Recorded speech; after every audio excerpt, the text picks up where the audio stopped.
yang berada di rumah yang mengikuti kebaktian secara online pada pagi hari ini. Mari kita siapkan hati kita, kita buka kebaktian online ini dengan berdoa. Kita serah semuanya dalam tangan Tuhan, agar Tuhan bekerja melalui pujian, penyembahan, dan firman Tuhan sebentar nanti. Dan mari kita buka di dalam doa saat ini. Haleluya Yesus. Glory bagi nama-Mu Tuhan. Kami datang di hadapan-Mu saat ini Yesus Tuhan. Kami merendahkan diri. Siapakah kami ini ya Tuhan, sehingga Engkau memelihara, menjaga kami. Seperti Engkau menjaga biji mata-Mu, begitu juga Engkau memelihara kami senantiasa ya Tuhan. Kami sangat-sangat bersyukur memiliki Tuhan Allah seperti Engkau. Engkau terus memberi kami kesempatan Tuhan untuk memuji Engkau. Engkau memberi kami kesempatan Yesus untuk memuliakan Engkau saat ini. Siapkan hati kami untuk mau masuk dalam hadirat-Mu Tuhan. Siapkan hati kami untuk mau menikmati hadirat-Mu saat ini Yesus. Dan siapkan juga hati kami ya Tuhan untuk mau menikmati firman-Mu nanti ya Tuhan. Ungkapkan segala rahasia firman-Mu agar kami diberkati ya Tuhan. Nyatakan segala kebenaran firman-Mu, karena firman-Mu penuh dengan janji-janji yang boleh menguatkan kami, yang boleh menghiburkan kami, yang boleh memberkati kami pagi hari ini ya Tuhan. Karena firman-Mu adalah berita bagi kaki kami, terang bagi jalan hidup kami. Dan kami serah ya Tuhan persekutuan kami, pujian penyembahan ini di dalam tangan. Terima kasih Yesus. Segala pujian, segala hormat, kuasa hanya bagi nama-Mu Tuhan. Di dalam nama Yesus. Amen. Haleluya. Terus memuji Tuhan. Hanya dekat Allah saja kami merasa tenang. Glory bagi nama-Mu Yesus.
saya sangat bersyukur karena kita masih diberi kesempatan untuk mendengar firman Tuhan, walaupun kita tidak dapat duduk bersama, beribadah bersama di dalam satu bilik, tetapi dengan kemudahan teknologi kita masih dapat mendengar firman Tuhan.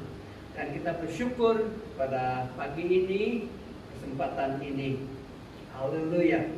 Pagi ini saya sangat bersyukur karena dapat berkongsi firman Tuhan. Dan dalam kesempatan ini saya ingin berkhotbah dengan tajuknya bagaimana mengalami dan merasa damai Tuhan ketika pandemik ini. Ya. Bagaimana kita boleh mengalami dan merasa damai Tuhan walaupun kita hidup di dalam keadaan sekarang di mana kita sedang berhadapan dengan wabah coronavirus. Ya. Dan adakah mungkin, bolehkah kita sebagai orang percaya, sebagai orang Kristen dapat mengalami damai? Dan saya percaya karena Yesus sendiri berjanji di dalam firman-Nya. Kalau kita lihat di dalam Yohanes pasal 14 ayat 27, Yesus berkata, "Damai sejahtera kutinggalkan bagimu, damai sejahtera-Ku kuberikan kepadamu, dan apa yang kuberikan tidak seperti yang diberikan oleh dunia kepadamu. Janganlah gelisah dan jangan gentar hatimu." Jadi di sini Yesus telah berjanji bahwa Dia akan memberi damai kepada orang yang percaya kepadanya. Dia akan memberikan damai kepada orang yang mengikutinya. Dia akan berikan damai kepada orang yang mengandalkan, yang menyerahkan hidupnya kepadanya. Dan damai yang diberikan oleh Yesus ini bukan damai yang seperti kita terima daripada dunia. Damai yang kita terima daripada dunia itu semuanya bersifat sementara. Mungkin hanya beberapa jam, lepas itu dia hilang, kita kembali lagi kepada keadaan yang sebelum itu. Tetapi damai yang diberikan oleh Yesus itu adalah damai daripada surga. Dan itulah damai yang senantiasa memberikan kita kekuatan, kesegaran setiap hari. Haleluya, puji Tuhan. Jadi pada pagi ini saya mendorong kita semua, mari kita belajar bagaimana kita boleh mengalami dan mendapatkan damai ini daripada Yesus. Nah, masa pandemik ini ada dua hal yang kita sedang hadapi, dua krisis, dua masalah besar yang kita hadapi. Satu ialah masalah ekonomi dan yang kedua adalah masalah sosial. Nah, dari segi ekonomi, apa yang terjadi adalah apabila pendapatan negara turun, banyak serikat terpaksa tutup karena kerugian, dan ini mengakibatkan banyak pekerjaan terpaksa dikurangkan. Dan apabila pekerjaan dikurangkan, ada ramai orang kekurangan dan tidak ada pekerjaan dan kekurangan keuangan. Dan ini akan mengakibatkan masalah kepada pribadi dan masalah keluarga. Dan juga dari segi sosial, apa yang kita sedang hadapi sekarang, PKP, di mana kita tidak dibenarkan untuk keluar menjalankan kehidupan kita seperti biasa. Ya, ada banyak yang dilarang sekarang, di mana kita tidak boleh seperti dahulu, berinteraksi bebas seperti dahulu. Dan inilah yang mengakibatkan ada banyak orang tertekan. Ada ramai orang yang mengalami masalah mental. Ketua umum ataupun ketua pengarah WHO, yaitu World Health Organization, yaitu Dr. Tedros Ghebreyesus, dia sendiri mengatakan bahwa kegelisahan dan ketakutan yang disebabkan oleh jenis baru corona ini memberi kesan negatif terhadap kesehatan mental berjuta-juta orang. Menurut kajian mereka, ada ramai orang disebabkan oleh pandemik ini, ada ramai orang yang mengalami masalah mental, masalah kesehatan mental, sepertinya depresi, tekanan, ketakutan yang melampau, kegelisahan yang berlebih-lebihan, sehingga mereka hilang keyakinan, mereka hilang harapan, mereka akhirnya mencari penyelesaian sementara. Mereka, apa yang mereka lakukan? Mereka coba menghilangkan, coba melupakan apa yang mereka sedang kesakitan, kesengsaraan yang mereka sedang hadapi. Dengan cara apa? Minum alkohol. Kadang-kadang ada ramai yang merasa tidak ada lagi masa depan, mereka membunuh diri. Dan ini semua adalah simptom ataupun tanda masalah mental. Ini semua terjadi karena mereka tidak ada damai. Mereka tidak ada kekuatan dalaman untuk terus meneruskan, untuk meneruskan hidup. Mereka dipenuhi dengan ketakutan, kegelisahan, sehingga mereka tidak dapat melihat terang, tidak dapat melihat masa depan di dalam kehidupan mereka. Haleluya, puji Tuhan. Nah, mari kita meneliti Alkitab pada pagi ini. Dan kita boleh melihatnya di dalam Lukas pasal 8 ayat 22 sampai 25. Nah, secara ringkas dalam petikan ini kita belajar bagaimana satu hari Yesus meminta murid-muridnya untuk mereka berlayar ke seberang danau. Yesus berkata, mari kita menyeberang ke sebelah. Dan dia dan murid-muridnya menaiki perahu. Dan ketika mereka berada di tengah-tengah danau itu, tiba-tiba angin ribut datang dan ombak besar melanda sehingga perahu mereka hampir-hampir tenggelam.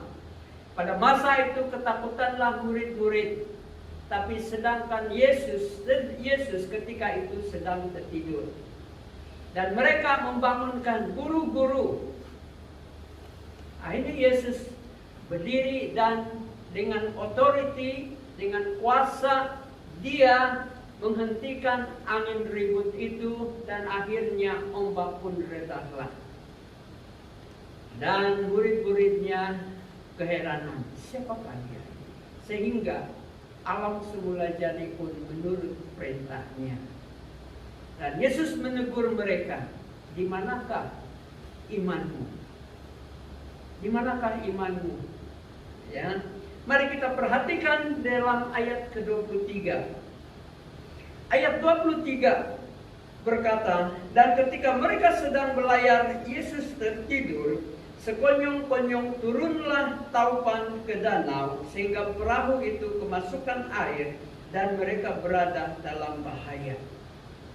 Yesus ada di dalam perahu bersama dengan murid-muridnya. Yesus sedang tertidur ketika itu. Tiba-tiba bahaya datang. Daripada ayat ini kita boleh membuat satu kesimpulan. Sebagai orang-orang percaya, sebagai orang-orang Kristen, sebagai orang-orang yang mengikut Yesus, kita tidak kebal daripada menghadapi masalah dalam kehidupan kita. Orang Kristen boleh jatuh sakit. Orang Kristen boleh mendapat jangkitan coronavirus. Orang Kristen boleh menghadapi krisis keuangan. Orang Kristen boleh menghadapi berbagai-bagai masalah dalam hidupnya. Inilah kesimpulan yang kita boleh ambil daripada ayat ini. Dan mungkin kita bertanya, kenapa sebagai orang Kristen kita masih lagi menghadapi hal-hal seperti ini? kesusahan seperti ini, penderitaan seperti ini, kesakitan seperti ini? Jawaban ringkas daripada saya adalah kita belum lagi sampai satu dunia, kita belum lagi masuk kepada satu dunia yang sempurna. Kita masih lagi tinggal di dalam dunia yang penuh dengan dosa. Kita masih lagi tinggal di dalam dunia yang terkutuk. Jadi selagi kita berada di tempat ini, kita akan mengalami penderitaan seperti orang lain juga. Damai itu sebenarnya, apakah maksud damai itu? Damai itu bukan berarti kita tinggal dalam satu tempat, tidak ada masalah, tidak ada penyakit, tidak ada kesengsaraan, tidak ada kesakitan. Damai itu berarti walaupun kita dikelilingi oleh banyak musibah, walaupun kita dikelilingi oleh banyak cabaran, walaupun kita dikelilingi oleh banyak rintangan di dalam hidup, kita masih tenang. Amin. Kita masih tenang menjalani hidup kita seharian. Itulah damai. Itulah damai. Dan itulah realiti kehidupan kita di dunia ini. Kita belum lagi masuk ke dalam kerajaan surga yang sempurna. Kita masih lagi tinggal di dalam dunia fana ini. Dan kita perlukan damai daripada Yesus. Haleluya. Kalau kita perhatikan damai itu sendiri, apakah maksud damai itu? Kalau kita mengkaji sedikit kata damai itu, kata damai itu dalam bahasa Yunani-nya adalah ereni, dan dia diambil daripada kata asalnya ero. Apa maksud ero? Ero maksudnya to join, maksudnya bergabung. Apa yang kita bergabung dengan siapa? Alkitab mengatakan sebelum kita menerima Yesus, sebelum kita percaya kepada Yesus, kita adalah musuh kepada Tuhan, enemy. Ya. Tetapi bila kita percaya, bila kita menerima Yesus, dan bila kita mengaku Yesus sebagai Tuhan dan Juru Selamat, kita masuk ke dalam satu perjanjian, kita masuk dalam satu kehidupan baru, kita bergabung dengan Tuhan dalam satu persekutuan yang baru. Itu yang dimaksudkan sebagai damai.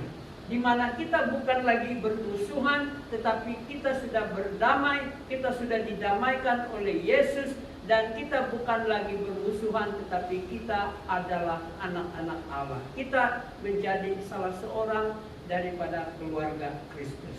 Haleluya. Amin. Inilah yang dimaksudkan dengan damai.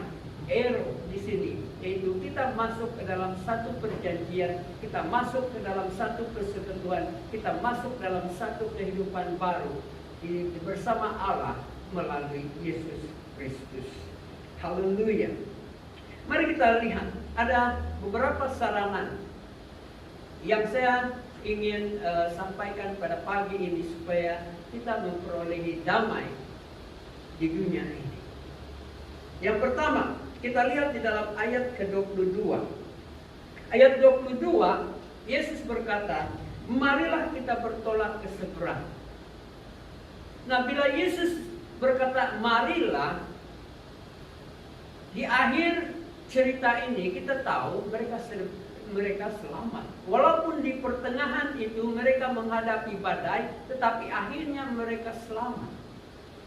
Jadi yang pertama, saranan pertama saya adalah marilah kita makan makanan rohani setiap hari.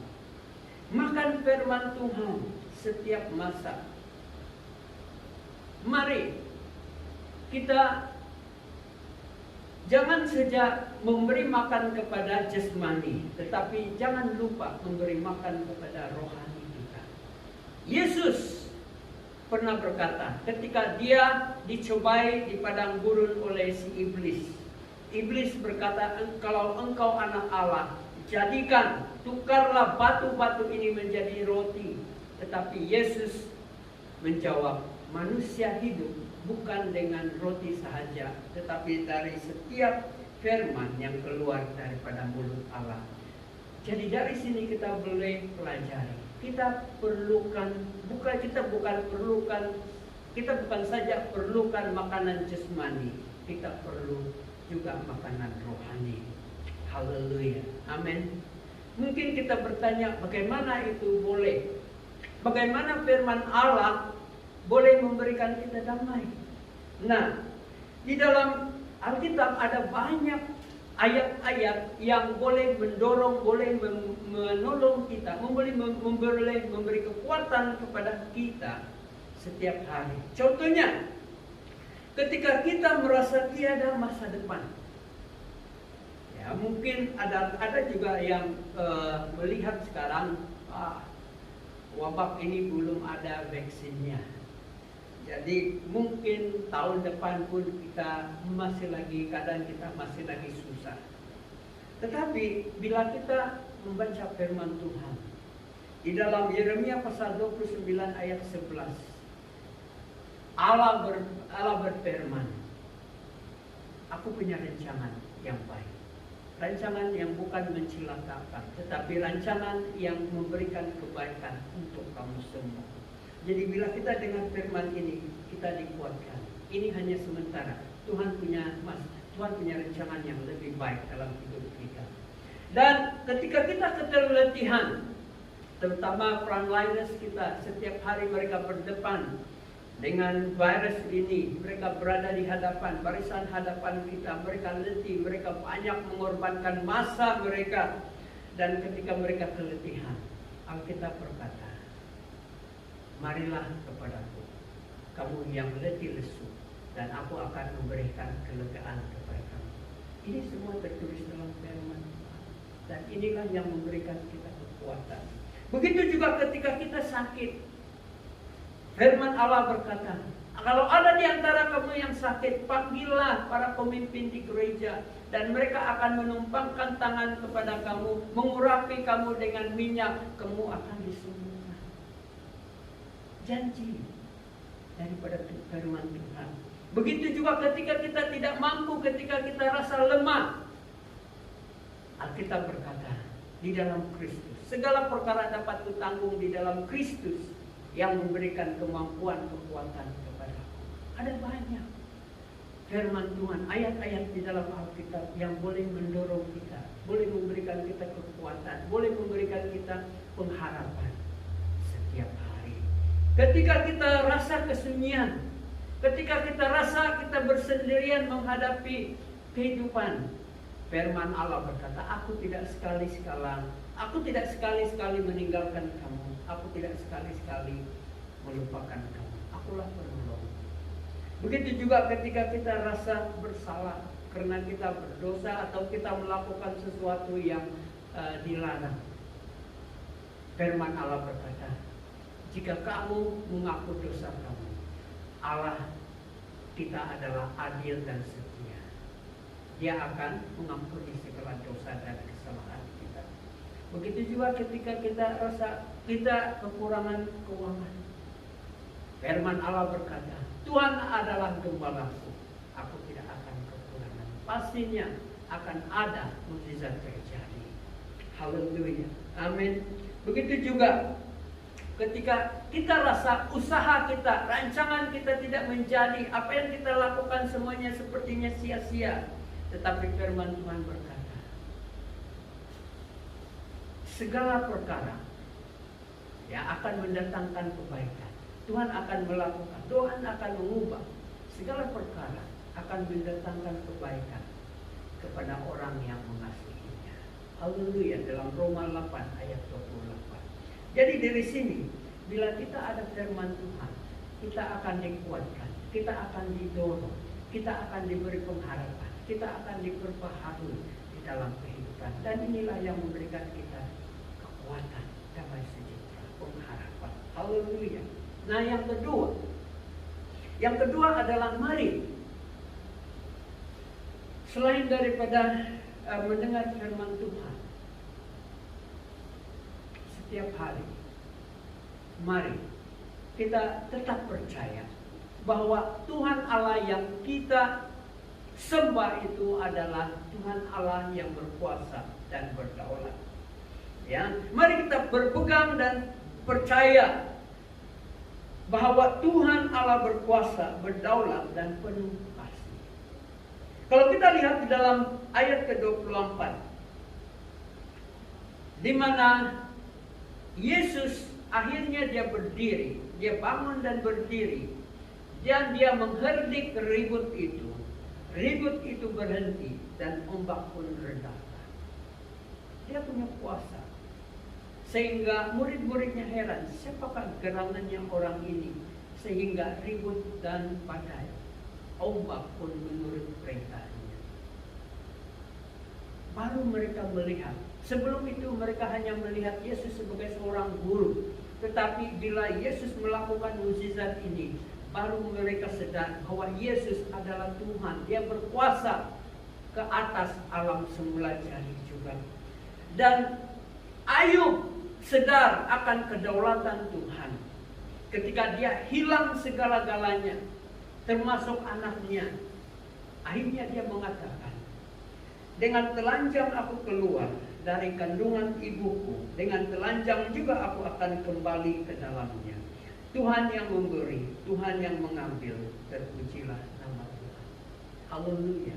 Inilah satu firman Tuhan yang mengingatkan kita akan kedaulatan, akan kekuasaan Tuhan. Dia yang berdaulat, dia yang berkuasa, dia yang memperhatikan. Jangan pikir Tuhan tidak memperhatikan apa yang kita sedang alami sekarang. Dia sedang memperhatikan. Haleluya. Nah, kita sebagai orang Kristen kita menghadapi satu persoalan. Dan inilah yang digunakan oleh orang lain untuk menyerang iman kita. Ini dipanggil trilema. Yang pertama, kita percaya Allah yang kita sembah itu Allah yang berkuasa, berdaulat. Dia boleh melakukan apa saja. Yang kedua, kita tahu bahwa Allah yang kita sembah itu Allah yang penuh kasih, mengasihi terutama kita sebagai ciptaannya, manusia sebagai ciptaannya. Tetapi yang ketiga juga, melalui pengalaman kita, apa yang kita lihat sehari-hari, kejahatan itu begitu nyata. Kita lihat orang sakit, jatuh sakit, mati, accident, bencana, bermacam-macam penyakit. Jadi kejahatan itu adalah satu yang nyata di bumi ini. Jadi kalau kita buat satu ayat, kalau Allah itu berdaulat, berkuasa, tiada yang dia tidak boleh buat. Dan kalau Allah itu begitu mengasihi, kenapa dia biarkan? Kenapa dia biarkan kejahatan terus berlaku dalam kehidupan kita? Kenapa dia biarkan coronavirus terus merebak? Kenapa dia biarkan banyak bencana terjadi di tempat kita? Nah, saudara, mungkin ini yang akan membuatkan ada beberapa orang juga akan membuatkan keliru.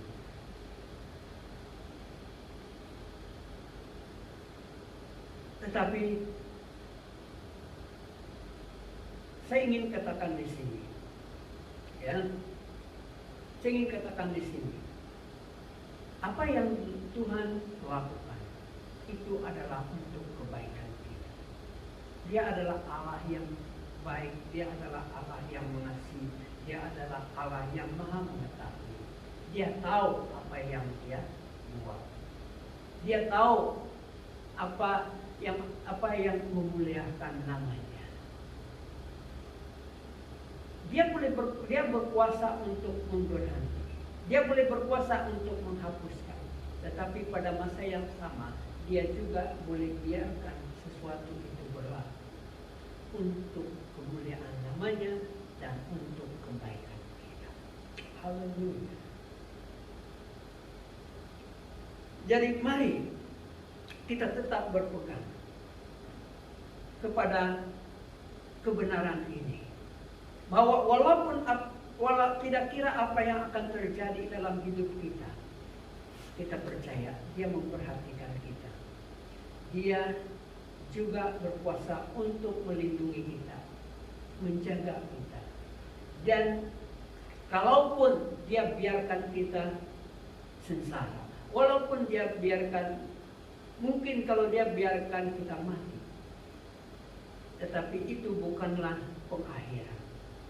Bagi kita yang percaya kepada Yesus Kristus, bagi kita yang mengaku Yesus Kristus sebagai Tuhan dan Juru Selamat, akan ada kehidupan yang lebih baik daripada apa yang kita sedang jalani sekarang.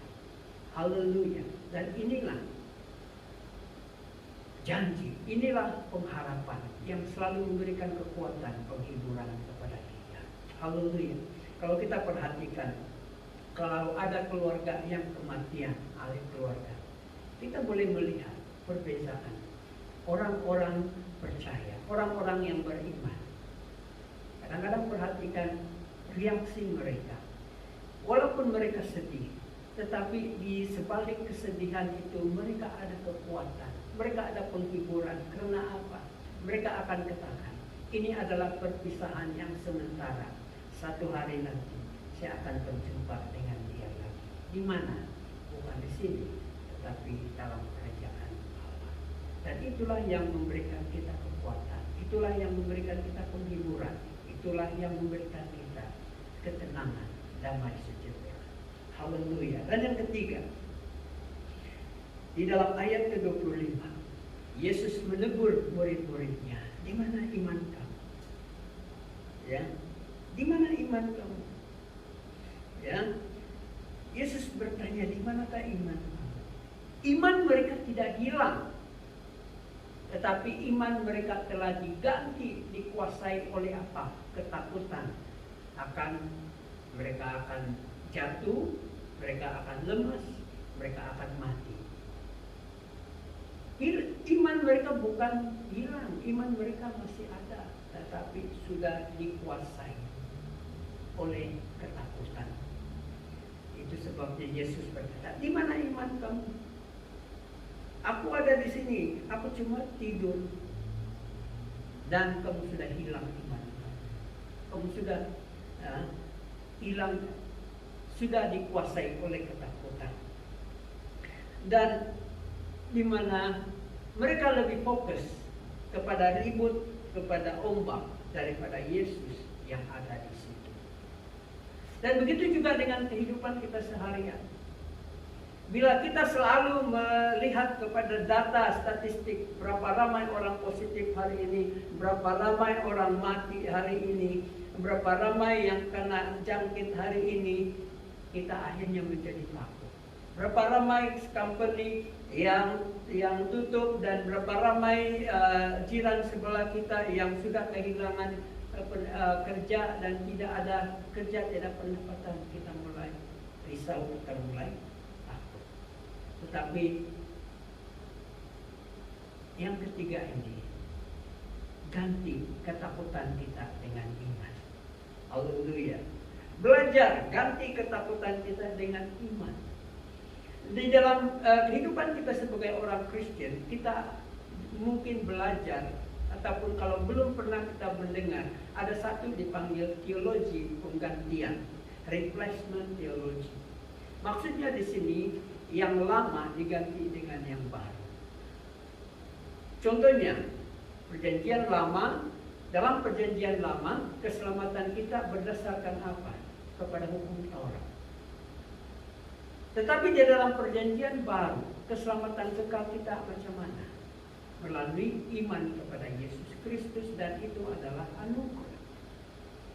Diganti, yang lama diganti dengan yang baru. Amin. Perjanjian lama diganti dengan perjanjian baru. Cara keselamatan yang dahulu diganti dengan cara keselamatan yang baru. Jadi di sini mari kita belajar untuk mengganti apa yang lama dengan yang baru. Ya, di dalam firman Tuhan, dalam Alkitab ada banyak sarana, ada banyak nasihat supaya kita beralih, bertukar. Ya, dalam Kolose pasal 3 ayat 2, firman Allah berkata, pikirkanlah yang di atas, jangan lagi terus-terus memikirkan yang di bumi ini. Ya, mari sekarang jangan kita terlalu memikirkan itu berapa positif hari ini, berapa kematian, di mana tempat yang hotspot sekarang. Tapi mari kita terus belajar bahwa Tuhan masih berkuasa. Kita bersyukur karena Tuhan masih memberi kesempatan kepada kita. Haleluya. Begitu juga dengan Galatia pasal 5 ayat 16. Hiduplah oleh roh, bukan menurut kedagingan. Kalau kita menurut kedagingan kita, menurut hawa nafsu kita mau makan ini tidak puas, makan ini tidak puas, makan ini tidak puas, beli ini tidak puas, beli ini tidak puas, dapatkan ini semua tidak puas. Kalau kita menurut hawa nafsu kita. Tapi Alkitab mengatakan ganti itu dengan hidup dalam Roh Kudus, di dalam Roh, di mana di dalam Roh kita akan akan dinasihatkan, berpuas hatilah dengan apa yang kau ada. Haleluya. Begitu juga dengan Efesus pasal 5 ayat 8. Dia katakan, dulu kamu tinggal dalam kegelapan, sekarang tinggal di dalam terang, dan jadilah terang kepada dunia yang penuh dengan kegelapan. Tukar. Efesus 4 ayat 28.